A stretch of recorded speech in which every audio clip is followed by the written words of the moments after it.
Europrotų žaidimas yra Europos vienas iš projektų, jisai vyksta daugelį šalių, vyksta kiekvienam Lietuvos mieste ir tokia miesteliuose, netgi nelabai dideliuose, kiekvieną trečiadienį 18 valandą, visur per visą Lietuvą, atsiunčiami klausimai yra organizatoriui, tik tai vos porą dienų prieš žaidimą, viskas labai konfidencialu. Žaidimas vyksta centriniai Kalvarijos bibliotekoje ir, žodžiu, įvairius miestai organizuoja įvairiose vietose. Tai Marijampolėje, ten pizzerijoje kažkur yra patalpos paskirtos. Čia vėlgi organizatoriai labai būna įvairūs. Kalvarijoje konkrečiai yra biblioteka, pagrindinis visų žinių ir protų šaltinis. Ir 5 metai. Čia seniau būdavo gal mažiau kažkaip populiarus, dabar kažkaip populiarėja.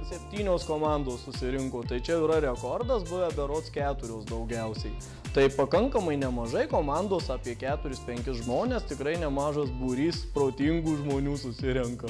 Turnyras vyksta visą lapkričio mėnesį, 4 trečiadienius, kaip sakau, nuo 18 valandos, jisai visoje Lietuvoje taip pat vyksta. Nugalėtojams yra atsiųsti jau iš mūsų organizuojamos būstinės tam tikri prizai, taipogi Kalvarijoje yra meras įsteigęs asmeninį prizą nugalėtojų komandai. Yra taip vieni kiti rėmėjai, kažkiek biblioteka paremė savo knygom, kažkiek iš projektų.